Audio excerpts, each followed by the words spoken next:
Hello, Chase, another Chase-like individuals. This is another Letterboxd review thing that I'm going to do every year till I die, probably. So if you don't see it in January for 1 year, I'm probably dead or possibly in prison.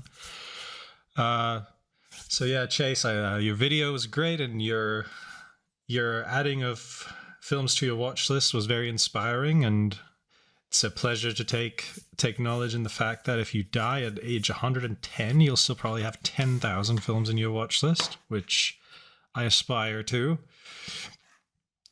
So okay, let's get into this year then. Okay, so this was a personal record for films for me. I don't watch that many films.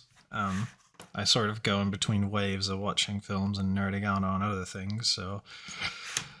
But 285 diary entries was quite a lot for me.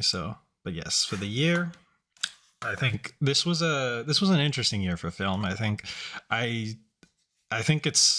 some good films that I haven't seen are still out there, but I think for sure this was a worse year than the past 3 years at least.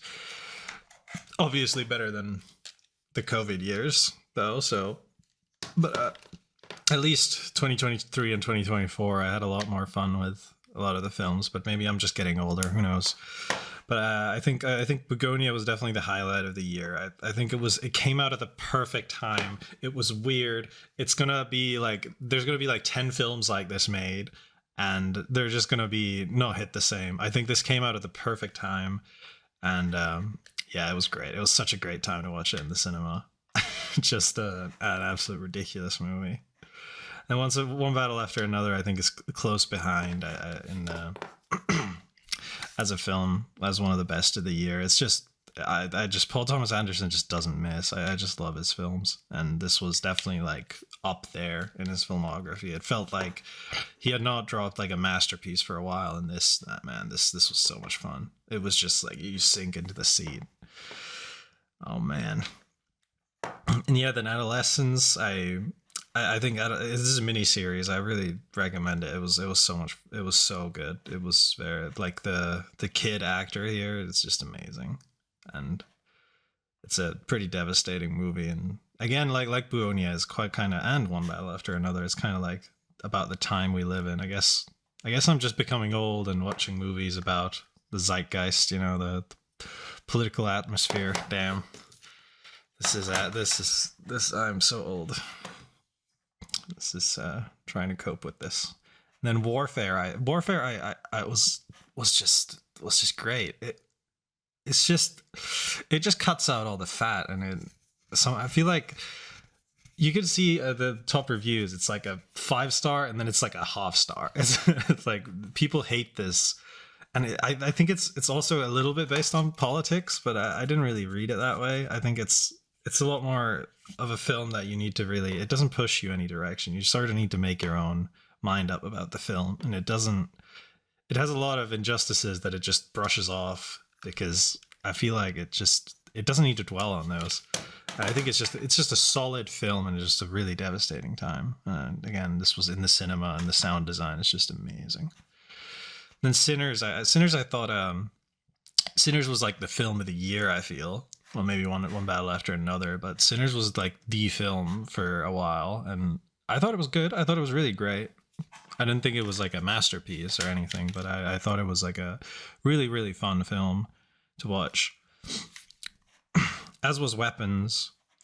Like this was maybe even like Warfare and One Battle After Another. I just had so much fun watching this. Like this was a really engaging movie. Sure, it has a lot of like some more flaws than the other ones, and I thought that it felt hokey at times, but like just the experience of watching this in the cinema was like, oh man. We watched it with like a bunch of friends, and I feel like everyone liked this movie. Then Mickey 17, the new Bong Joon-ho film. I feel like it was people didn't like it that much. I thought it was fun. And again, it was like kind of about, I guess my bias is showing, because it was like kind of about the time as well. It's like kind of a more topical film. I feel like a lot of these might just not age as well, because they're just all kind of about the weird times we're living in. I've said that like 4 times now. The Phoenician Scheme was I've really like, I've kind of been on the anti-Wes bandwagon because I really didn't like, I mean, I liked Asteroid City, and the shorts, but I just thought that they weren't as engaging as like his earlier works. Like, I mean, I don't know, the Life Aquatic, like Grand Budapest Hotel. I weirdly liked the French Dispatch, but but yeah, the Phoenician Scheme was just a solid story. Just Wes doing his thing again. It felt like an older Wes Anderson movie instead of the weird like meta narrative he's been getting into. Then a bunch of Black Mirror. I was glad that two Black Mirror. Black Mirror was good. It was a great season compared. I mean, the last one was kind of a massive disappointment for me. But I was glad to at least like get these good episodes that I was able to, sink my teeth into. So very happy with the state of Black Mirror. Nouvelle Vague, I watched like a week. I went to Christmas, so it's like almost a month, like 2 weeks ago. Yeah, it was just a fun time. I feel like I also watched Breathless like a couple months as I saw this was like about to hit in the cinemas.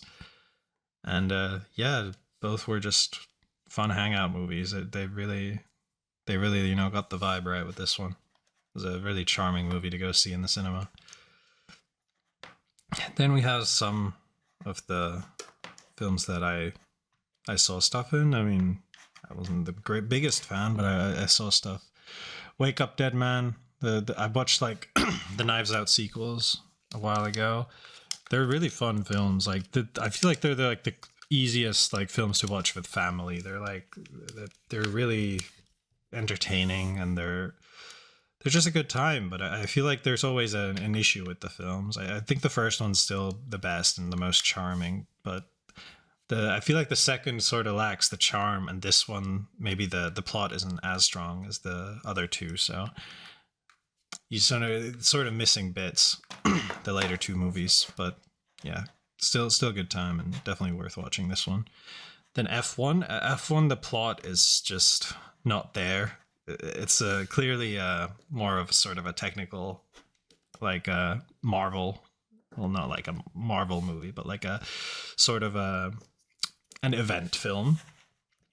And it was great in the cinema, and the racing scenes go crazy. And yeah, I'm definitely glad I watched it, even though I don't know anything about F1. And even if I don't, the strategy is still very suspect. It didn't seem that realistic. Mission Impossible, the new one. I watched, me and my friend binged all the Mission Impossibles. We did like a 3-day marathon at my place, just watching all the Mission Impossible films. And this was a solid finale. It was a great step up from the 7th film. It was the 7th film. I don't know how I was just majorly disappointed in that one, but this one was fun. It was a bit different than the other ones and a bit more maybe cheesy and sort of modern than the other ones, but I had a good time. Can't really complain much. Eddington, again, it's like kind of a movie about the times we live in, but I feel like Ari Aster's crackhead perspective just doesn't hit as well as other things. Yeah, nothing much more to say about that. He's just a massive crackhead.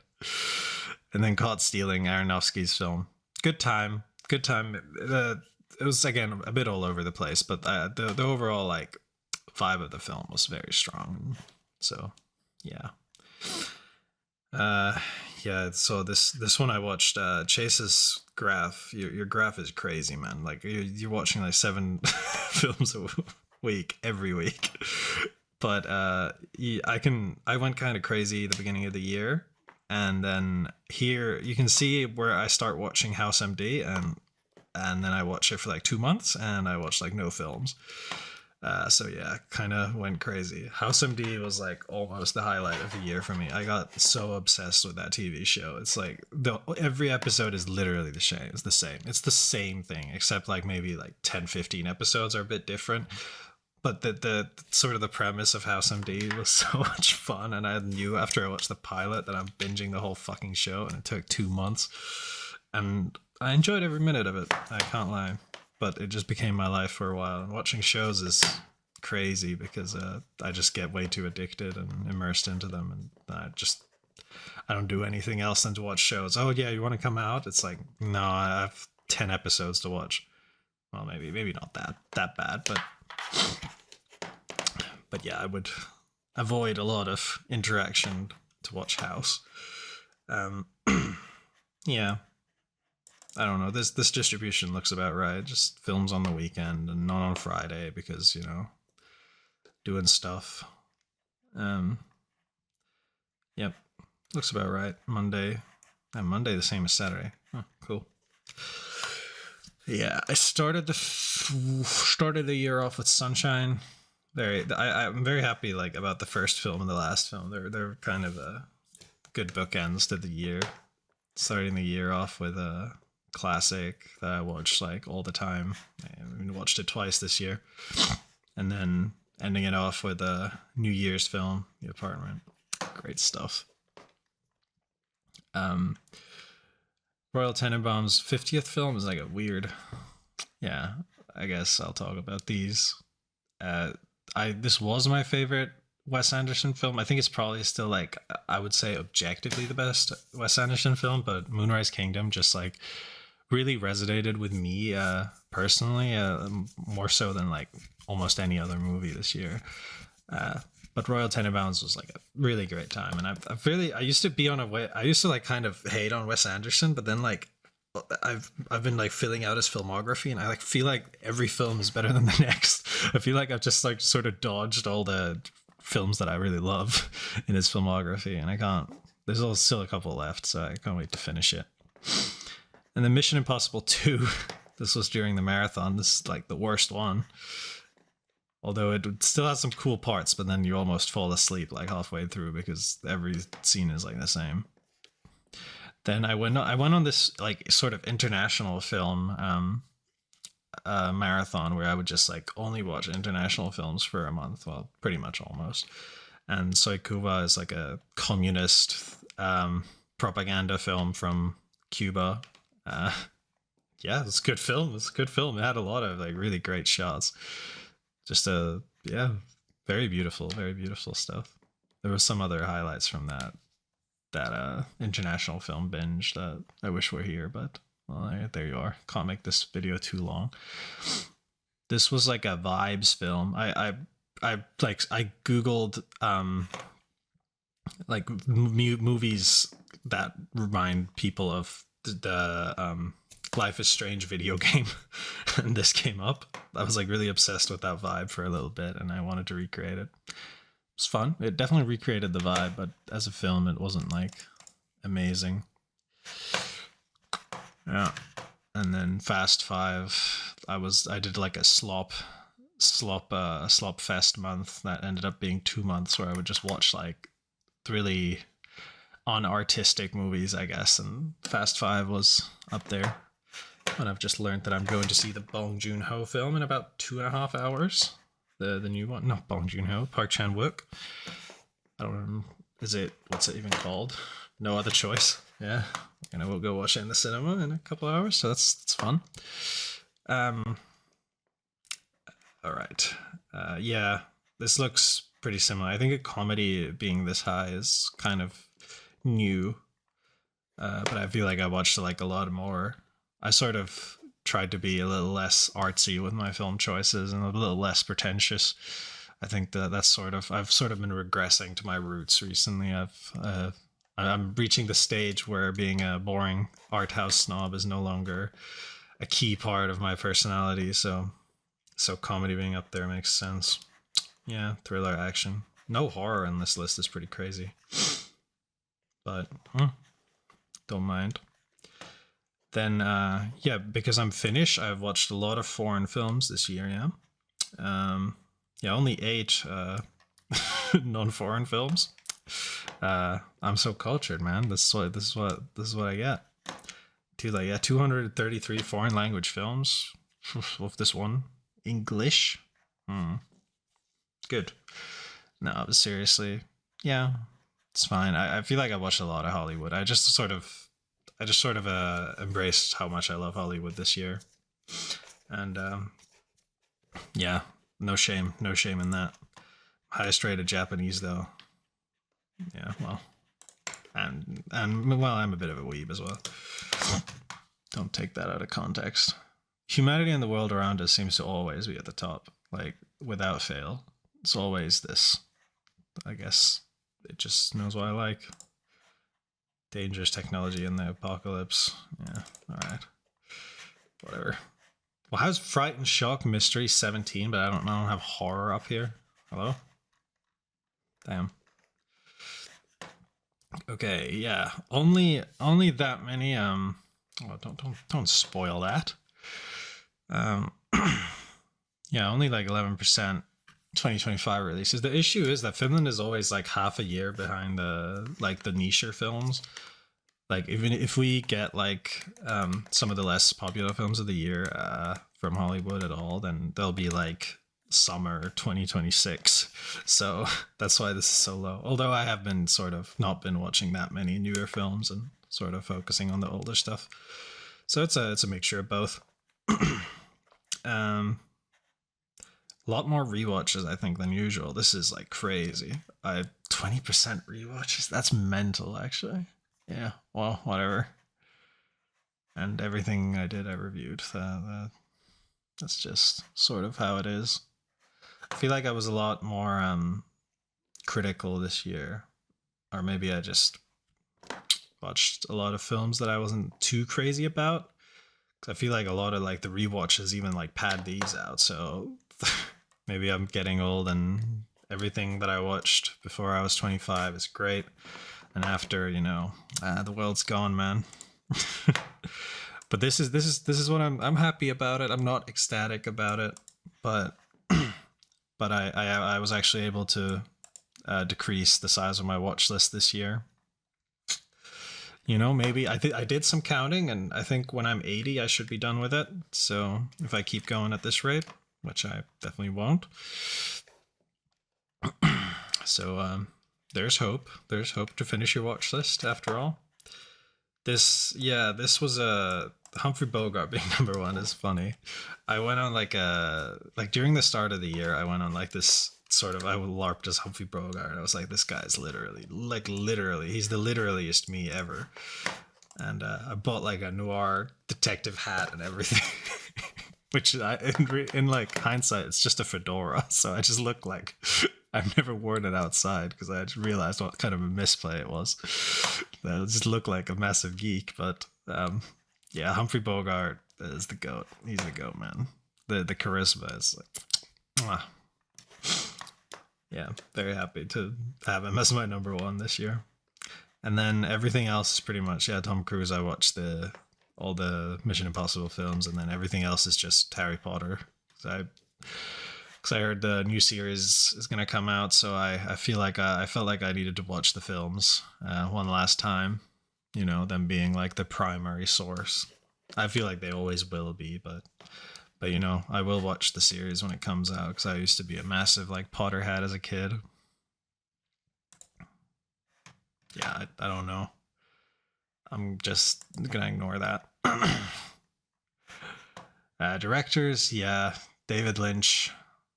I watched Blue Velvet as soon as he passed away, and yeah,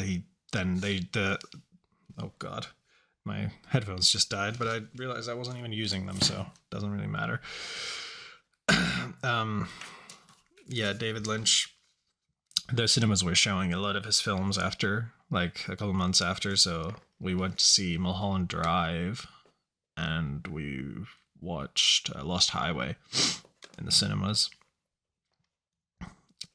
So yeah, David Yates was Harry Potter. Wes Anderson, 4 films. Which one was that? Yeah, really great year for watching Wes Anderson films, man. Maybe he's the GOAT after all, even after my hate train. Yep, Mission Impossible, Christopher McQuarrie, Ryan Johnson, Knives Out, and I think I watched Brick at the beginning of the year. That gave me a major headache. I have a very big love-hate relationship with this guy. He pisses me off. Yeah, this I'm not too sure if I how much to say about this, but this is my cousin's husband. And we don't really I'm not really I wasn't very close with them ever, but this she was like weirdly she was like in the news a lot in Finland. I feel like I don't want to talk about it too much, but I feel like you could find stuff out if you just Google it. But yeah, yeah, we went to, she he had a pretty oh god no I've moved it. He had this Finnish YouTuber film that I made this great meme for. Uh, oh, never mind. I guess Imager is not working. Okay, fair enough. So yeah, this is like yeah, you wouldn't understand. This is what I get. I get these cultural things that you're just not into, man. But yeah, that was some fun stuff. Danny Boyle, yeah. 20 days later, 28 years later. A lot of people love this film. I was not really crazy about it. I just could never get into it. The new film is like coming out in like a couple weeks, so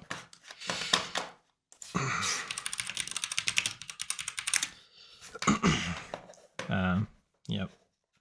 Just wasn't too crazy about it. Thought it was pretty mid. David Fincher, yeah, just rewatched. Yeah, I remembered this actually. I just rewatched a lot of like my favorite Fincher films, and Zodiac wasn't even 5 star, but I rewatched it. I'm like, this is like one of the sharpest things I've ever seen. So I had to rise it. And Raoul Walsh, it's a bunch of noir films, and Francis Ford Coppola. Oh yeah, Rumblefish. Yeah, this was like all kind of beginning of the year. Yeah, Rumblefish was great. Discovered that and then watched the theatrical cut of Apocalypse Now. It's definitely the best cut.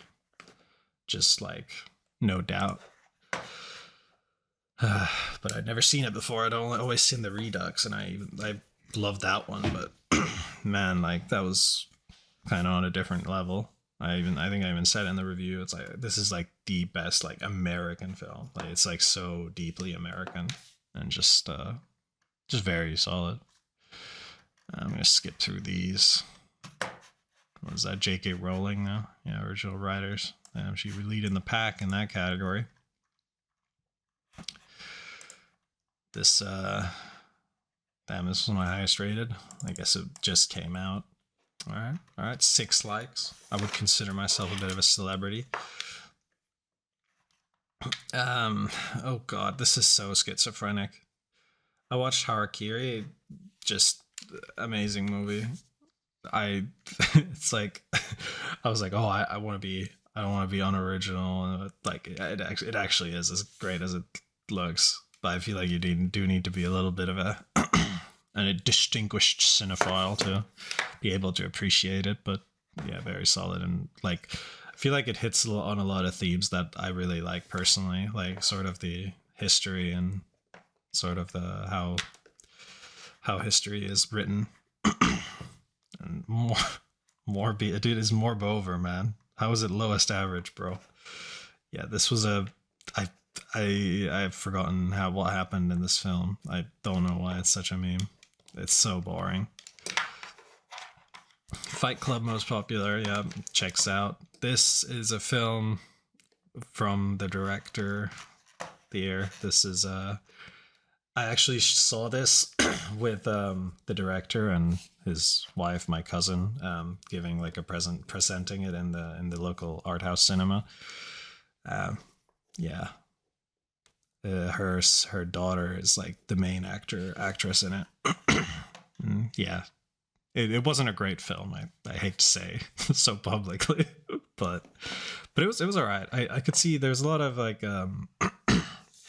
I feel like there was a lot of like cool shots, but the sort of the flow of the film was just not there. I don't want to see the less told about this better. This like actually spiraled into something crazy. I was just so shook up by how this exists. I started reading the Bible. I'm reading the Bible still. I'm like halfway through the Old Testament, and just it's just crazy how like I wanted to come up with a Bible quote as a stupid meme for this review, and like it has actually spiraled into me genuinely just reading the Bible, just like out of interest. And now I'm just reading the Bible. Thanks to this film. Yeah, or film. It's just absolute disaster. Okay, let's move on. I didn't watch anything from the 20s, man. I'm losing it. Duck Soup, and even like this is great though. This is great. This is an actual like this is such a funny film, and yeah, I would recommend it to pretty much anyone. Marx Brothers, I need to watch more of their stuff because this was just hilarious. Yeah, longest adolescence miniseries in short. Yeah, let's move on. Let's move on. Dude, I'm like 25 minutes in, and like this is like my favorite section. Oh god, this is gonna be like a 40-minute video. Yeah, I watched The Ring again. I've always been like very nostalgic about this film and just how it looks, and it's just perfect. It's sort of my childhood, and it like sort of started my obsession with films as a kid. And I rewatched it again at like my grandma's old house while everyone was asleep because I couldn't sleep, and it was like such a great experience. I love it. You can, yeah, I feel like there's a trend here. These are all like very cozy films for me. Click is just a masterpiece. I don't know. It's just great. It's just good. It's just a very solid film, and everyone who hates on it is lame. Same with Freddy Got Fingered. It's a masterpiece. It's this actually, I think this is one of the funniest movies ever, and I wish people would see it because like it's either they're gonna get it and they're gonna love it, or they're just gonna be like, how can people find this funny? But I think this is like the funniest movie like almost ever made. There's a few. There's like Who Killed Captain Alex is right off my alley, but this is so funny. And then these are all rewatches of like things I've loved in the past. I think a lot of them held up. I think The Count of Monte Cristo I probably wouldn't give 5-star today. Under the Silver Lake I definitely would, just because of the. But I feel like it's sort of hindered on the rewatch because of the mystery aspect is such a big part of the film. But this is a sleeper film. I really think this is great. And then this was the climax of my foreign cinema watch, and this was like so bizarre. It felt like that analogy of like if we could speak to animals. Okay, this is like almost racist, I feel, but like it's like if we would be able to talk to animals, we wouldn't understand what they were saying because their cultural like sort of references are so like bizarre to us because it's so different. And like I didn't know what the hell they were talking about half the time. Like this is a movie from Kazakhstan about the fall of like an ancient empire, and I was like, what the fuck is going on? And it wasn't like 240p, and like they're gonna remaster this film, and I watched it like a week before that was announced, so that was great. So yeah, I was so bored. I don't even know how I gave it 1.5. I guess there was some cool parts, but just not for me. I also discovered that that Fellini is just not my thing.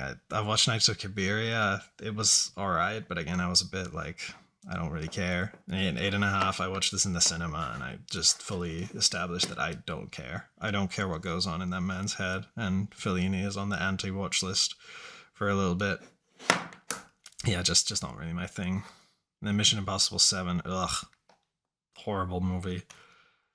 The last Hobbit film, we watched all the Hobbit films in a marathon at my friend's house, and oh god, the last one is so bad.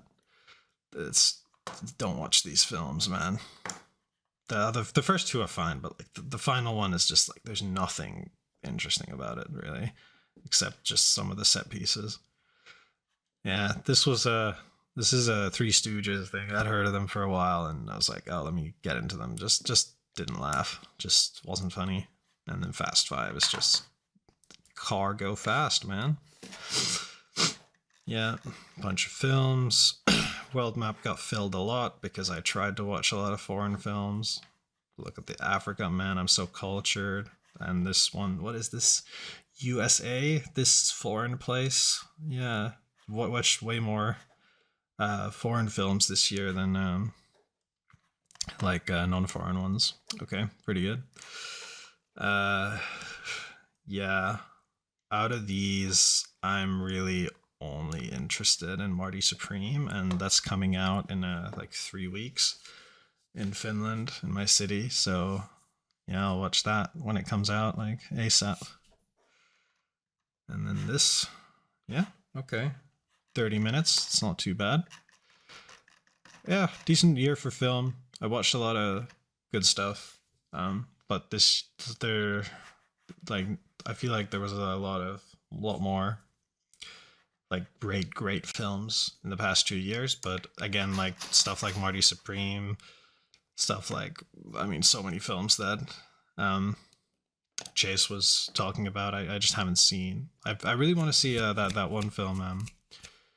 What was it called? Yeah, Bring Her Back was the film that I was looking for. Yeah, I really want to see that one. That one looks really interesting, but I missed it when it was in the cinemas. And yeah, I feel like that would be something that I would enjoy. But yeah, overall, good year, good stuff. Goodbye.